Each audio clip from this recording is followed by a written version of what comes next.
아모스 선지자는 예루살렘 남쪽 약 16km에 떨어진 드고아 출신의 선지자로서 직업적인 선지자가 아닌 평민 출신으로 가축을 기르고 뽕나무를 재배하는 중에 소명을 받아서 선지자가 되었습니다.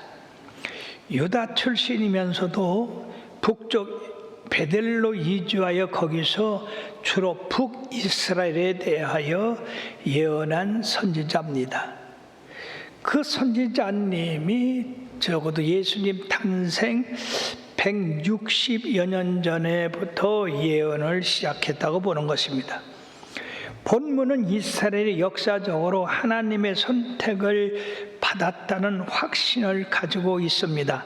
그러나 그들이 선택된 백성이라는 사실만으로 모든 민족 전체의 축복이 자동적으로 이루어진다고 하는 사실을 그들은 깨닫지를 못했습니다. 무슨 얘기냐 하면 무조건 선택된 백성이기 때문에 어떻게 살든지 하나님이 축복해 주신다는 말씀은 아니라는 것입니다. 그럴수록 더욱더 하나님을 순종하고 언약을 지켜야 되는 그런 약속의 백성이기 때문에 결국 아모스 선지자는 그들에게 왜곡된 선민의식을 질타하고 특권에 대한 책임을 이행하도록 촉구한 선지자입니다. 그러므로 아모스는 이스라엘 백성에게 심판을 예언하지 않을 수 없는 상황을 묘사하고 있는 것이 본문입니다. 그 비유 몇 가지는 바로 원인이 있으면 반드시 결과가 수반된다고 하는 의미로서 이스라엘 백성이 하나님의 선민으로서의 하나님 앞에 범죄함으로 심판이 필연적인 결과일 수밖에 없다고 하는 것을 말씀하고 있는 것입니다. 그러므로 이스라엘 백성은 하나님의 특별한 백성이라고 하는 것이 오늘 1절, 2절에 말씀하고 있습니다. 이스라엘 자손들아, 여호와께서 너희에게 대하여 이르시는 이 말씀을 들으라. 애굽 땅에서 인도하여 올리신 모든 족속에 대하여 이르기를 내가 땅의 모든 족속 가운데 너희만을 알았나니 모든 족속 가운데 너희만을 알았나니 그러면 내가 너희 모든 지약을 너희에게 보응하리라 하셨나니라고 말씀했습니다. 즉 하나님께서 이스라엘 백성을 독특한 은혜 받은 백성인 것을 두 가지 측면에서 밝히고 있는데, 첫째는 출애굽 사건을 통해서 하나님과의 특별한 관계가 이루어졌다고 하는 것을 말씀하고 있습니다. 이것은 바로 오래전에 아브라함과의 언약을 기억하시고 신실하게 지키심으로써 출애굽을 통하여 이스라엘 백성들이 한 국가로서의 기틀을 형성하고 전 공동체가 하나님의 독특한 관계 속에 들어갔다고 하는 것을 말씀하고 있습니다. 그러나 모세는 신명기 33장 29절에 이스라엘 백성들을 축복하기를 바로 여수론이여 너같이 하나님의 축복을 받은 민족이 어디 있느냐? 그는 너를 돕는 방패시오 네 영광의 칼이시로다. 내 대적이 내게 복종하리는 내가 그들의 높은 것을 밟으리로다라고 말씀했습니다. 그러므로 이스라엘은 바로 행복한 자라. 왜? 하나님의 특별한 보호하심과 인도하심과 그리고 축복을 받았기 때문에 바로 모세는 이스라엘에 대해서 이와 같이 행복한 민족이라고 말씀을 했던 겁니다.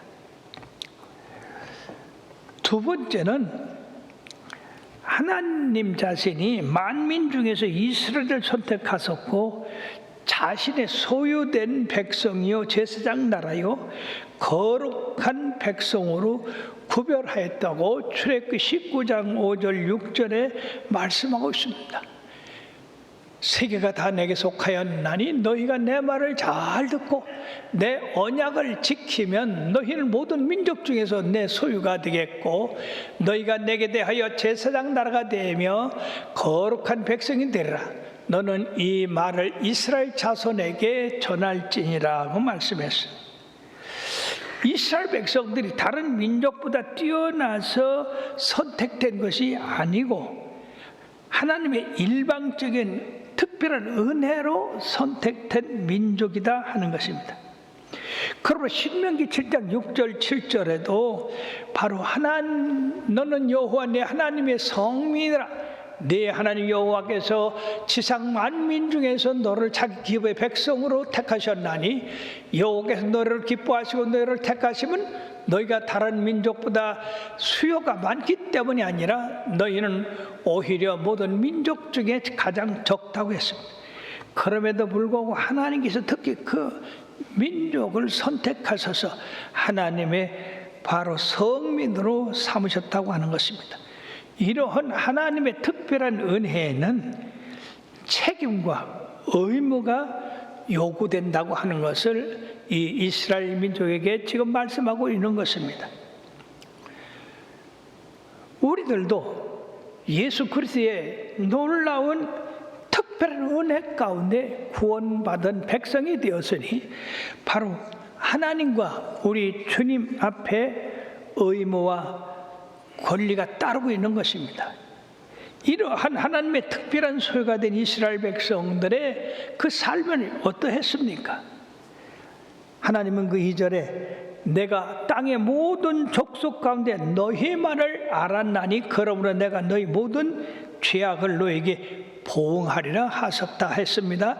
이게 무슨 말씀이냐면 특별히 너희들을 빼서 내 성민으로 거룩한 제사장의 나라로 삼았는데 그러므로 너희는 내 말을 잘 듣고 순종하여서 계속해서 축복을 받아 누려야 되는데 도리어 이스라엘 백성들은 하나님을 배반하고 떠났기 때문에 하나님께서 그들을 징계하지 않을 수가 없다고 하는 겁니다. 언약 백성이라는 것은 범죄를 해도 그들이 복을 받게 되는 것이 아니라 더 경건하고 거룩하게 살아야 되는 겁니다. 그러나 이들 언약 백성이라고 하면서 배신자로 살아갔기 때문에 하나님의 백성의 죄악을 하나님이 참아보지 못하시고 정의롭고 공의로운 하나님의 심판을 이루겠다고 했습니다. 그리고 하나님께서 아무런 예고 없이 심판을 시행하지 않는 것이 아니라 바로 죄악을 저지른 백성들에게 회개할 수 있도록 선지자들을 보내서 그들로 회개하고 돌아오도록 했다 하는 것입니다. 오늘 이 7절에 보면 아모스는 주 여호와께서는 자기 비밀을 그종 선지자들에게 보이지 아니하고서는 결코 행하시 없으리라 말씀하셨는데 여기 비밀을 보이신다고 하는 것은 바로 하나님께서 그 백성에게 내리고자 하는 그런 심판에 대해서 말씀하고 있습니다. 지금 북이스라엘은 아주 하나님의 축복으로 평안을 누리고 배부르고 형통하고 했기 때문에 그 북쪽 아수르라고 하는 이 험악한 나라가 이스라엘을 집어삼키려고 하는 그것을 깨닫지 못하고 있습니다. 바로 이 아수르의 침략으로 말미암아서 북이스라엘은 BC 722년에 멸망을 당하고 말았다고 하는 것입니다. 그러므로 이 선지자를 보내서 이들로 심판 경고를 말씀하는 것은 이들로 말미암아 심판을 받아서 고통을 받게 하려는 것이 목적이 아니라 바로 이런 심판이 우리 앞에 다가오고 있구나. 그러므로 정신 차리고 우리가 회개하고 하나님 앞으로 돌아가서 하나님의 주신 그 도움을 받아 평안한 나라, 축복된 나라를 이어가야 되겠다고 하는 그런 깨달음을 주기 위해서 선지자들에게 경고한다고 하는 것입니다. 그러면 아모스 선지자로부터 하나님께서 심판하시겠다고 하는 그 당위성을 오늘 6가지로 이렇게 말씀하고 있습니다. 이러기 때문에 너희들이 회개하지 않으면은 심판이 그대로 임한다고 하는 건데, 첫째는 이스라엘 백성들이 하나님과 동행하지 않은 것 때문에 심판이 임하겠다고 하는 것입니다. 오늘 3절에 보면 두 사람이 뜻을 같이 하지 아니하면 어찌 동행하겠느냐라고 했습니다.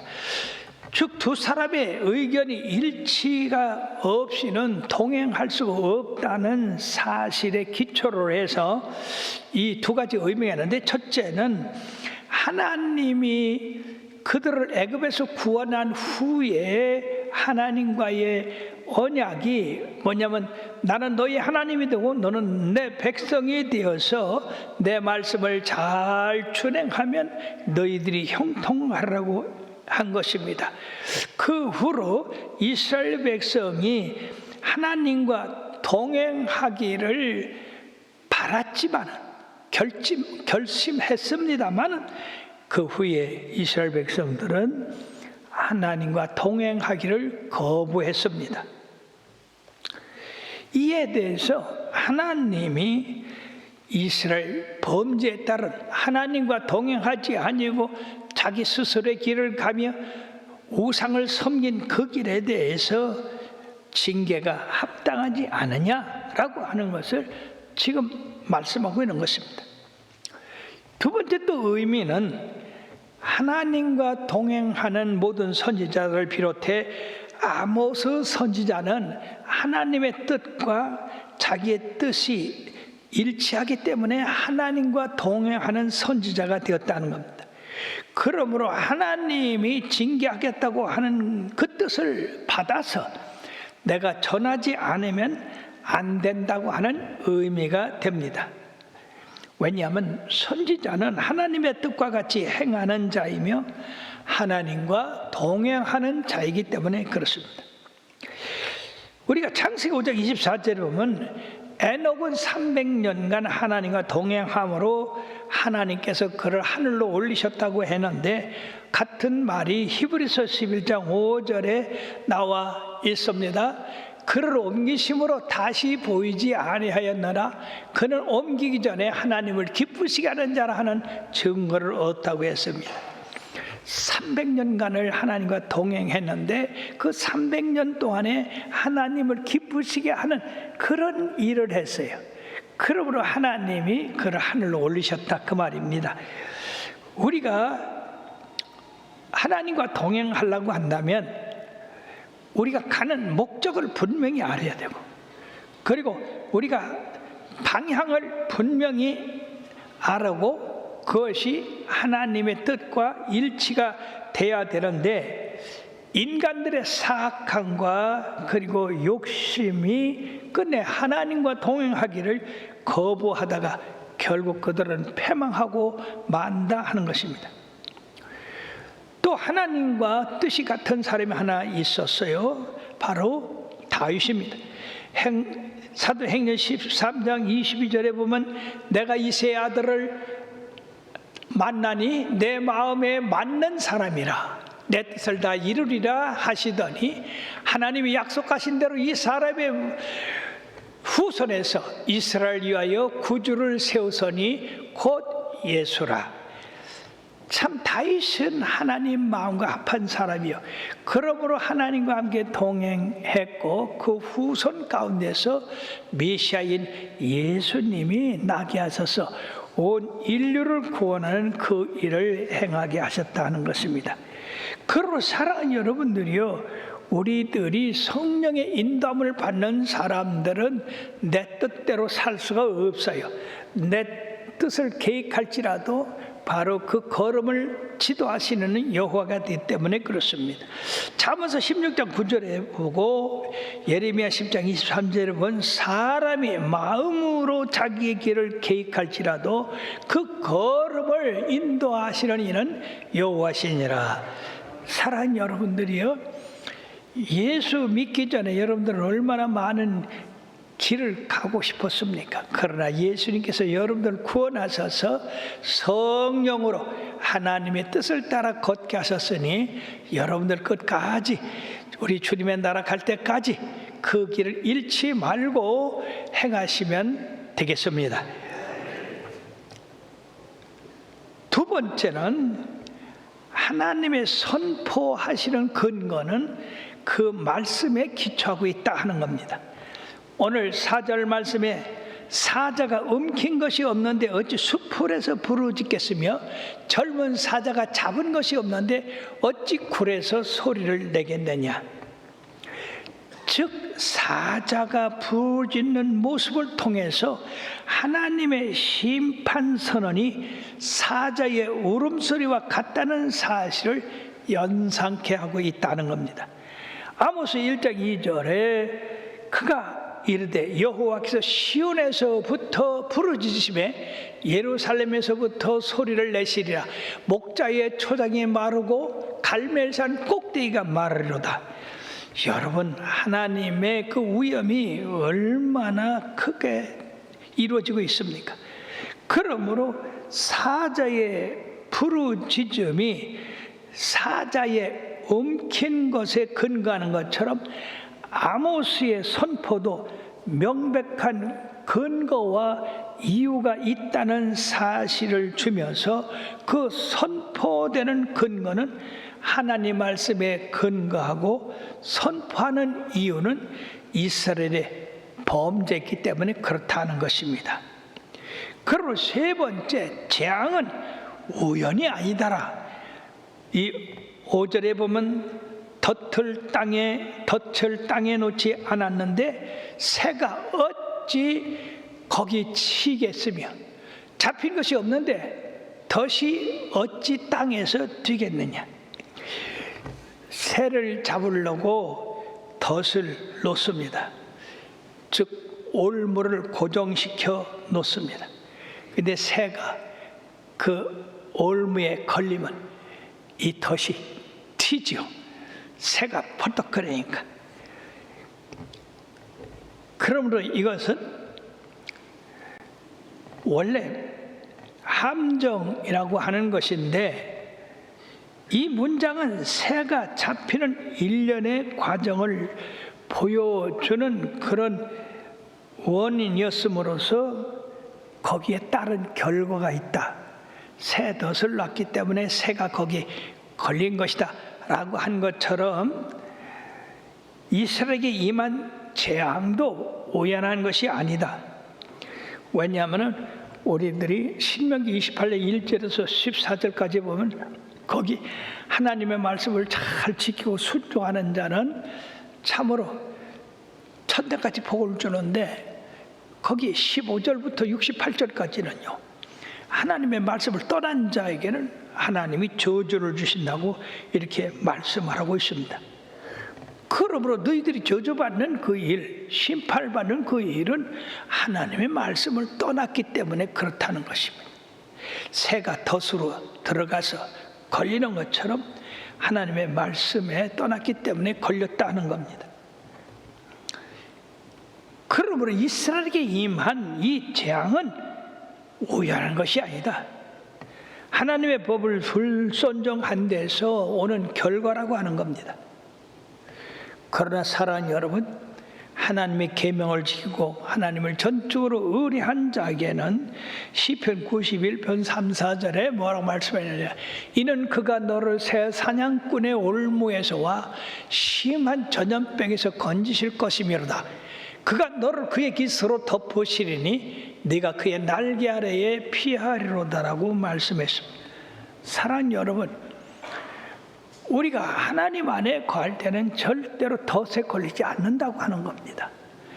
여러분들이 계속해서 주님 안에 거하시기를 바랍니다.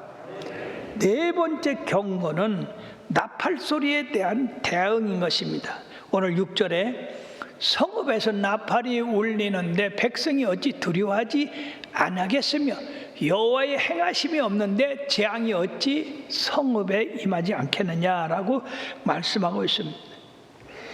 즉 하나님의 심판을 어떤 성읍에 거하는 거민들에게 부는 그 나팔 소리로 비유하고 있습니다. 즉 파수꾼이 성을 지킬 때에 외적인 그런 적들이 성을 침략하려고 오면은 경고의 나팔을 힘차게 부를 때에 성읍에 있는 사람들이 다 준비를 하는 것과 같은 것입니다. 그러므로 이 백성들을 위해서 경고의 나팔을 부는데 만약 그 경고의 나팔을 듣고서 준비하지 않았다가 멸망을 당하는 것은 전적으로 그 성에 있는 사람들의 책임이다 하는 것입니다. 그러므로 이러한 경고는 하나님의 책임 하에서 이루어지는 겁니다. 하나님께서는 우리 하나님을 믿는 백성이나 선지자들에게 파수꾼이라는 사명을 주셨는데 에스겔서 33장 7절의 말씀에 보면 다 같이요. 인자야 내가 너를 이스라엘 족속의 파수꾼으로 심음이 이와 같으니라. 그런즉 너는 내 입의 말을 듣고 나를 대신하여 그들에게 경고할지니라. 나와 여러분들은 크든지 작든지 하나님의 파수꾼으로 삼아서 하나님의 경고의 말씀을 우리가 사는 가족이나 이웃에 전해야 되는 그런 사명을 말씀하고 있습니다. 만약에 하나님이 심판의 경고를 들려주실 때에 우리가 입을 다물고 있음으로써 다른 사람이 심판을 모르고 당했다. 그러면 그 책임을 우리한테 묻는다고 그랬어요. 그러나 그 나팔 소리를 듣고 준비를 해서 그 심판을 면하게 되면은 그것은 그 나팔 소리를 듣고도 경계를 하지 않은 그 사람에게 책임이 있다고 했습니다. 여러분 이 말씀은 대단히 두려운 말씀입니다. 왜냐하면 우리는 하나님의 경고의 말씀을 압니다. 우리 주님께서 호령과 천사장의 소리와 하나님 나팔로 친히 강림하신다고 하는 그 경고를 우리는 알고 있습니다. 그때는 인류의 마지막이 됩니다. 그러므로 그때 이 경고를 듣고 주님을 영접한 사람은 들림을 받지만 경고를 듣고도 준비하지 않은 사람은 어두운 그 지옥으로 떨어지고 맙니다. 그렇다고 할 때 우리들이 복음을 전했는데 그들이 듣지 않았다. 그건 그들 책임이에요. 그러나 우리가 복음을 전하지 않았다. 그건 누구 책임이에요? 제가 저 개척 때 정하에서 어떤 권사님이 여기까지 오셨어요. 그래가지고 우리 아들이 죽게 됐으니 목사님 기도 한번 받으면 살 것 같아. 그런데 내가 뭐라고 그랬어요? 아이고 권사님 세상에 내가 누군데 내가 무슨 살리고 죽일 권세가 있는데 그런 말씀을 하십니까? 난 못합니다. 그래도 이 권사님이 80이 된 권사님 하도 그냥 쫄라서 내가 그 정하를 갔잖아요. 근데 50대 먹은 아들이요 배가 이렇게 불러가지고 곧 죽어가고 있는 게 보니까 그래서 내가 깜짝 놀라서 아니 권사님이라며요 이 아들 지금 예수 믿고 죽어요 그냥 죽어요 그랬더니 예수 안 믿는디야. 그래 깜짝 놀라가지고 아니 이게 어쩐 일입니까? 권사님이나 돼가지고 어떻게 아들을 구원하지 못했어요? 그랬더니요 내가 열심히 예수 믿으면 아들이 따라올 줄 알았다는겨. 근데 그 아들이 역장이었대. 역에. 근데 어머니가 예수 믿으라 소리 한마디도 안 했대요. 권사가 되도록 30년이나 믿었는데. 정말로 기가 막힙니다. 여러분, 이런 일이 없기를 바랍니다. 오늘 자녀들을 위해서 끊임없이 예수 믿고 구원받으라고 전해야 돼요. 끊임없이 교회 나가라고 전해야 돼요. 그것이 돈 버는 것보다도, 출세하는 것보다도 더 중요하다고 하는 것을 깨우쳐 줘야 되는 겁니다. 다섯 번째, 심판에 앞선 하나님의 경고가 있다 하는 겁니다. 7절의 말씀에 보면 주 여호와께서는 자기의 비밀을 그 종 선지자들에게 보이지 아니하시고는 결코 행하심이 없으리라라고 말씀했는데, 하나님의 심판에 앞서서 항상 경고가 있습니다. 노아 시대의 대홍수 심판에서도 그랬고, 그리고 소돔과 고모라가 멸망할 당시에도 그랬습니다. 많은 선지자들이 이처럼 하나님의 경고를 그들에게 이야기했습니다. 특히 이 아모스 선지자를 통해서 북이스라엘에 아수르가 쳐들어와 멸망당할 것을 말씀해서 지금 이렇게 경고를 하는 겁니다. 남유다는 바벨론이 쳐들어와서 그들을 망하게 할 것이라고 예레미야 선지자를 통해서 얼마나 간곡하게 말을 했는데 그들은 듣지 않았어요. 그러므로서 북이스라엘은 BC 722년에 멸망을 했고, 남유다는 BC 586년에 멸망을 했는데, 이때 예레미야 선지자는 그 멸망의 소식을 듣고 예레미야 애가 2장 11절의 말씀에 보니까 내 눈이 눈물에 상하며 내 창사가 끊어지며 내 간이 땅에 쏟아졌으니 이딸 내 백성이 패망하여 어린 자녀와 젖먹이는 아이들이 성읍길에 기절하며라고 했습니다. 예레미야 선지자는 남유다가 바벨론에 멸망당하는 것 때문에 밥을 자지 못하고 애통하고 눈물을 흘리고 그들에게 회개할 것을 말씀했지만은 그들은 듣지 않았습니다. 그러므로 멸망했습니다. 예수님도 마태복음 23장 37절 39절에 보면은 예루살렘을 향하여 눈물을 흘리시면서 그들이 회개하기를 바랬지만은 끝내 회개하지 않으므로 멸망할 것을 예언하셨는데, 예루살렘아 예루살렘아 선지자들을 죽여 네게 파송된 자를 돌로 치는 자여, 암탉이 그 새끼를 날개 아래 모음같이 내가 네 자녀를 모으려 한 일이 몇 번이더냐. 그러나 너희가 원치 아니하였도다. 보라, 너희 집 황폐하여 버린 바 되리라. 내가 너희에게 이르노니 이제부터 너희는 찬송하리로다. 주의 이름으로 오시는 이여 할 때까지 나를 보지 못하리라 하셨다 했는데, 이 말씀을 한 후에 AD 70년에 로마의 티토 장군이 침략을 해서 예루살렘이 멸망한 후에 회복이 안 되고 있습니다.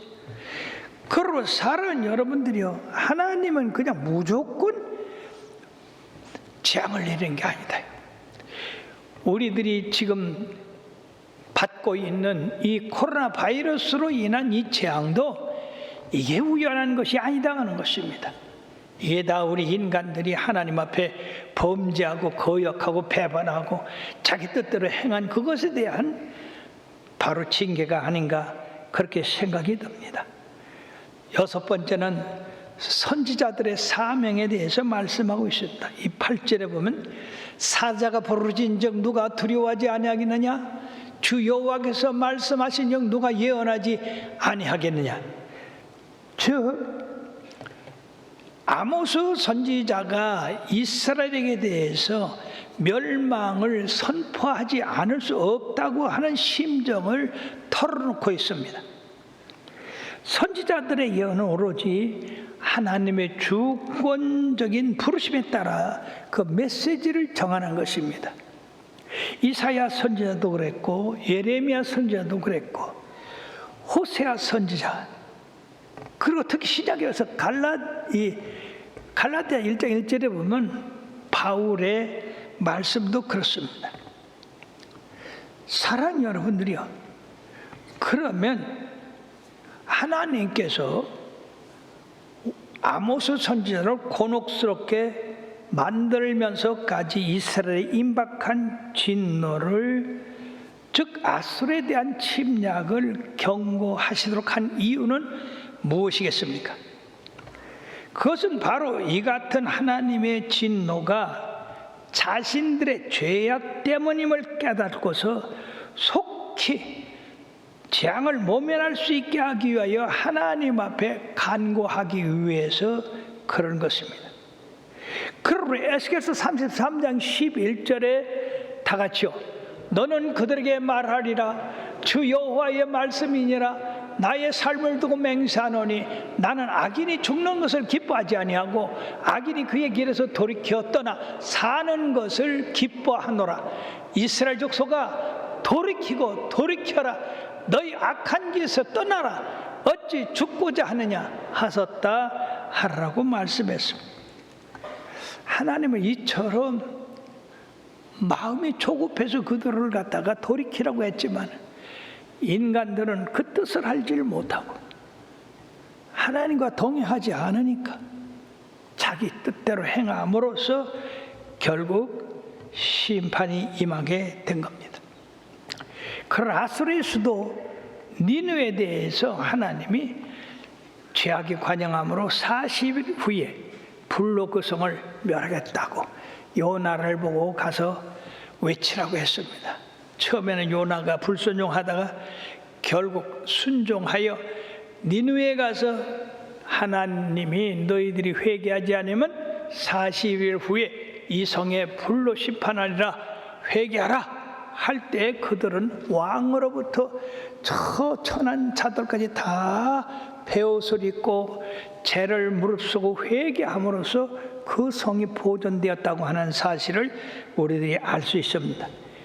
그러므로 사랑하는 여러분들이 하나님이 이처럼 선지자들을 통해서 성경 말씀을 통해서 우리들에게 경고하는 것은 순전히 우리 하나님은 정의로우신 분이다, 변함이 없으신 분이다, 그러므로 반드시 말한 것은 지키시는 분이다, 그러므로 그 말씀을 듣고 순종하라 하기 위해서 경고하신다는 것입니다.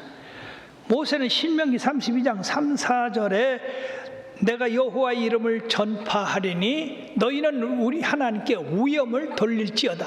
그는 반석이시니 그가 하신 일이 완전하고 그의 모든 길이 정의롭고 진실하고 거짓이 없으신 하나님이시니 공의로우시고 바르시도다라고 했습니다. 그러므로 우리가 하나님의 말씀대로 지켜 행하면 공의로운 하나님이 우리를 지키고 축복하지만은 그렇지 않을 때는 우리가 그 죄의 값을 치르게 된다는 얘기입니다. 그러므로 로마서 6장 23절에 죄의 삭선 사방이요 하나님의 은사는 그리스도 예수와 우리 주 안에 있는 영생이니라. 계속해서 주 안에 머무셔야 될 줄 믿습니다. 그러므로 바울은 로마서 13장 11절부터 14절까지 다 같이요. 또한 너희가 이 시기를 알거니와 자다가 깰 때가 벌써 되었으니 이는 이제 우리의 구원이 처음 믿을 때보다 가까움이라. 밤이 깊고 낮이 가까웠으니 그러므로 우리가 이 어둠의 일을 벗고 빛의 갑옷을 입자. 낮에와 같이 단정히 행하고 방탕하거나 술 취하지 말며 음란하거나 호색하지 말며 다투거나 시기하지 말고 오직 주 예수 그리스도로 옷 입고 정욕을 위하여 육신의 일을 도모하지 말라. 할렐루야. 때가 가까웠다. 지금 아무리 봐도 그렇지 않습니까? 그러므로 주님 앞에 여러분들이 바로 쓰시고 혹시 여러분들이 그 길을 떠나서 범죄함으로 우리 하나님의 진노가 임하기 전에 회개하고 주님 앞에 바로 서기를 바랍니다. 우리 하나님께서는 이 이스라엘에 대해서 이런 경고만 하신 것이 아니라 축복도 하셨어요. 너희들이 회개하고 돌아올 때 바로 너희들을 회복시킬 것이다. 그것은 첫째, 다윗의 장막을 다시 복귀시고, 그 다음에 두 번째는 만국을 기업으로 얻게 하시고, 세 번째는 그 뿌리가 뽑히지 않도록 보존하신다고 했습니다. 사랑하는 여러분들이요, 우리가 참으로 주님 앞에 회개하고 바로 서는 것이 이게 얼마나 큰 축복이며 얼마나 큰 승리가 되는 것을 깨달으시고, 죄가 가까이 오려고 하면 예수로 내쫓으셔서 여러분들의 정결함과 청결함과 그리고 공의로운 심판 앞에 바로 설 수 있도록 준비 잘 하셨다가 주님 맞이하게 되기를 주의 이름으로 축원합니다. 기도하시겠습니다.